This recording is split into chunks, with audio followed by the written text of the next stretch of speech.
প্রথমত আপনাকে বলি, উনার একটা শিডিউল ক্যালেন্ডার আছে। সেই ক্যালেন্ডার অনুযায়ী তিনি দার্জিলিংয়েও যান। একটা সময় আছে, পরিবেশের সঙ্গে একটা ব্যাপার আছে। আর কার্যত এক আধ বছর মিস হতে পারে, ডিসেম্বর মাসে তিনি দীঘা যান। এর অনেকগুলো কারণ থাকতে পারে, কারণটা উনি জানেন, আমার যেটুকু আমি দেখেছি জানি। এই উপলক্ষে গতকাল তিনি নেমেছেন, কোনো সরকারি প্রোগ্রাম ছিল না। আজকে তিনি একটি কালচারাল সেন্টার ভিজিট করেছেন, ওটা মন্দির নয়, আমি বলছি না, মমতা ব্যানার্জি বলছেন, মানে কাগজ বলছে। মুখে কি বলছে দেখার দরকার নেই, কাগজ বলছে, আমি বলে দিচ্ছি। এবং কালকে তার আমি শুনেছি রিটার্ন, এর জন্য ৩,২৮০ জন বিভিন্ন স্তরে আইপিএস থেকে সিভিক ভলেন্টিয়ার নিয়োগ করা হয়েছে। অর্থাৎ গভর্নমেন্ট এক্সচেকারকে কিভাবে মিসইউজ করতে হয় একজন তানাশাহির মতো, অটোক্র্যাটের মতো, এটা উনি করে দেখাচ্ছেন, বাংলা দেখছে। আর আপনাদের বলিনি, প্রথমত উনার শরীরের মধ্যে একটা রিপু আছে, আমাদের মধ্যেও আছে, তবে সবারটা সক্রিয় হয় না। এটা হচ্ছে হিংসা রিপু। যখন হিন্দুরা চাঁদা দিয়ে বিশ্ব হিন্দু পরিষদের নেতৃত্বে হিন্দুদের টাকায়, নো সরকারি টাকায়, সুপ্রিম কোর্টের নির্দেশকে মান্যতা দিয়ে অযোধ্যায় রাম মন্দির হলো, তখন ওনার হিংসা রিপুটা একটু সক্রিয় হলো।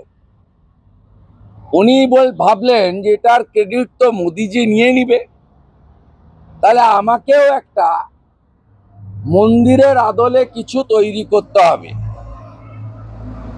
এবারে হিন্দুদের সঙ্গে, হিন্দু সংগঠনের সঙ্গে উনার কোনো সম্পর্ক নেই, কারণ উনি হিন্দুজম, সনাতন সংস্কৃতি মানেন না।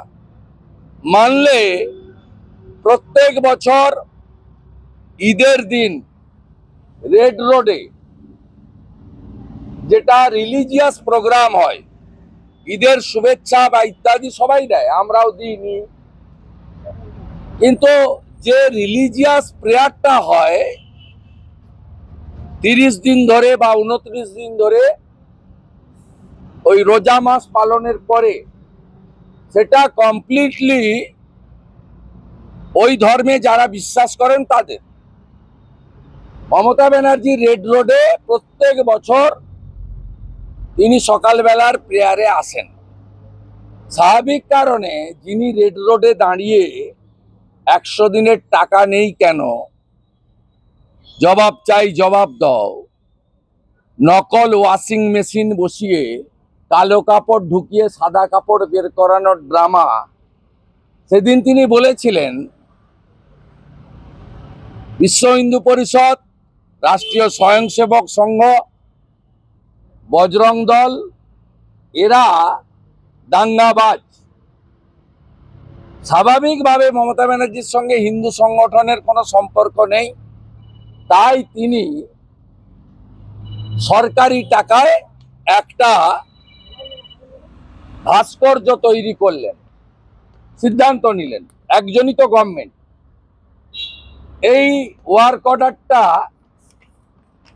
ইস্যু করেছে Hitco to Subir engineering works private limited, 46D Rafi Ahmed Kidwai road, Satyam, 4th floor, Kolkata 7,16,000। Subject work order for construction of Jagannath Dham Sanskriti Kendra at Digha.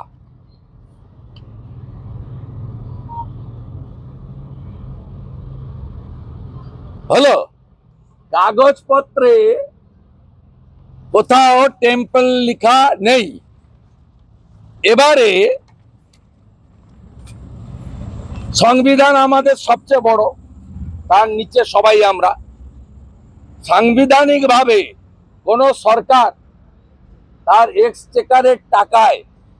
কোনো পার্টিকুলার ধর্মীয় প্রতিষ্ঠান তৈরি করতে পারে না। তাই মমতা ব্যানার্জি আজকেও দাঁড়িয়ে যা যা বলেছেন ভণ্ডামি, মিথ্যাচার। আমি একজন জগন্নাথ দেবের ভক্ত হিসেবে আমি বা আমার দুই সাথী আমরা পরিষ্কারভাবে বলতে চাই, চার ধামের এক ধাম পুরী ধাম। পুরী ধামকে নকল করবেন না, এ অধিকার কোনো হিন্দু আপনাকে দেয়নি। কেদার ধাম, বদ্রী ধামের নকল হয় না, শঙ্করাচার্যের বিকল্প হয় না, গীতাকে পাল্টে দেওয়া যায় না। আপনি অভিনন্দনকে শুভনন্দন করতে পারেন, পুরী ধামের বদল আপনি করতে পারেন না। আপনার সাহস হয় কোথা থেকে? ধ্বজ তুলবো, ভোগশালা তৈরি করব, কোত্থেকে সাহস হয় আমি জানতে চাই। আমার লজ্জা লেগেছে মাননীয় রাধারমন দাসজিকে দেখে। শ্রীলা